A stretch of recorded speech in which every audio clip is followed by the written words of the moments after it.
સામે અનેક Ponzi schemes ધમધમી રહી હોય તેવું લાગી રહ્યું છે। સાબરકાંઠા સહિત ઉત્તર ગુજરાતમાં છેલ્લા કેટલાય સમયથી રોકાણકારોને આકર્ષતી તગડું વ્યાજ આપતી ખાનગી ઓફિસો પર સીઆઈડી ક્રાઇમની ટીમે એક સાથે સંચાલકો તથા તેમના એજન્ટની ઓફિસ પર દરોડા પાડ્યા અને ત્યારે ખુલાસો થયો, સામે આવી બીઝેડ ગ્રુપ અને બીઝેડ ગ્રુપમાં હજુ પણ અનેક ખુલાસાઓ સામે આવી રહ્યા છે। શિક્ષકોએ સૌથી વધારે રોકાણ આ ગ્રુપ સાથે કર્યું હોય તેવો પર્દાફાશ પણ થઈ રહ્યો છે। એજન્ટ્સ અને આ સાથે જ શિક્ષકો પર તવાઈ બોલાવવાના આદેશ આપી દેવામાં આવ્યા છે। હજી તો બીઝેડ ગ્રુપનો મામલો છે શાંત નથી પડ્યો, એટલામાં વધુ એક સ્કીમનો પર્દાફાશ ગુજરાત તક કરવા જઈ રહ્યું છે।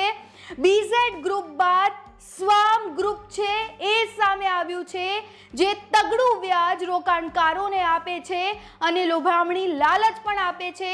એમની મોડસ ઓપરેન્ડી પણ કંઈક અલગ જ છે અને અનેક લોકો આ સ્વામ ગ્રુપ, જે બીઝેડ ગ્રુપ બાદ સ્વામ ગ્રુપ છે, તેનો પર્દાફાશ ગુજરાત તકે કર્યો છે।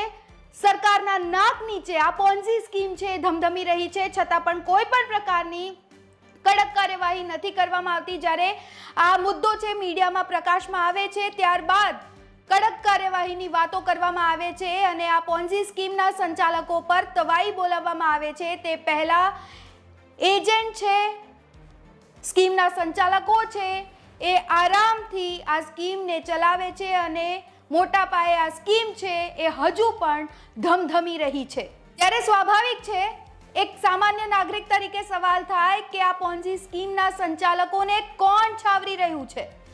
એક કા ડબલ કરતી આ વધુ સ્કીમનો ગુજરાત તક પર થોડાક જ સમયમાં પર્દાફાશ થશે।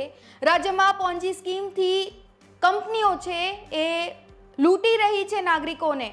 અરવલ્લીમાં બીઝેડ ગ્રુપ બાદ વધુ એક કંપનીનો પર્દાફાશ થયો છે। પોન્ઝી સ્કીમને લઈ સરકાર સામે હવે વધુ એક પડકાર છે એ સામે આવ્યું છે। કૌભાંડીઓ રાજ્યમાં હવે બેફામ બન્યા હોય આ પોન્ઝી સ્કીમની ઘટના બાદ એવું જ સ્પષ્ટ પ્રતીત થઈ રહ્યું છે। પોન્ઝી સ્કીમને લઈને હવે સળગતા સવાલો સરકાર સામે પણ ઊભા થઈ રહ્યા છે। વ્યાજના નામે ફ્રોડ કરતી સંસ્થાઓ સામે ક્યારે કાર્યવાહી થશે? રાજ્યમાં અત્યાર સુધી અનેક ફ્રોડ કંપનીઓએ લોકોને લૂંટ્યા, છતાં તંત્ર કેમ નથી કરતું કડક કાર્યવાહી? વ્યાજખોરોની મુહિમ ચાલી તો આ કંપનીઓ સામે કેમ નથી કરતું પોલીસ કોઈ પણ પ્રકારની કાર્યવાહી? નાણાધીનારનું લાયસન્સ અને અન્ય એનઓસી કેમ તપાસ નથી કરવામાં આવતા? તંત્ર કેમ એમાં કાચી પડે છે? આ સાથે જ ફાઇનાન્સરનું લાયસન્સ છે એ કેમ રદ નથી કરવામાં આવતું? પોન્ઝી સ્કીમો શરૂ થાય ત્યાં સુધી તંત્ર કેમ નથી ધ્યાન રાખતું? કઈ રીતે આ સ્કીમ અચાનકથી આટલા મોટા પાયે શરૂ થઈ જાય છે? કોણ છાવરી રહ્યું છે? સરકાર સામે અનેક પડકારો છે અને સવાલ પણ તેમના સામે જ ઊભા થઈ રહ્યા છે, કારણ કે એક બાજુ વ્યાજખોરો સામે કડક કાર્યવાહીની ગુજરાતમાં વાતો કરવામાં આવે છે, જ્યારે બીજી બાજુ સરેઆમ આ પોન્ઝી સ્કીમ્સ ધમધમી રહી છે અને એનો પર્દાફાશ ગુજરાત તક કરવા જઈ રહ્યું છે। જે વિડીયો, જે ઓડિયો સોશિયલ મીડિયામાં હજુ વાયરલ પણ નથી થયા, એક્સક્લુઝિવ માહિતી છે ગુજરાત તક પાસે।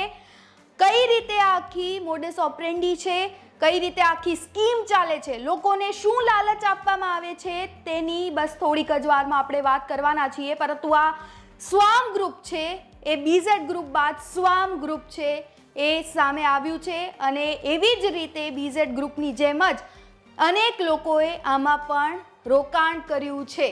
આ સ્વામ ગ્રુપના સંચાલક છે એ છે રમેશ ઇટાલિયા, જેઓ સુરતથી બધું કરે છે તેવી પણ માહિતી છે।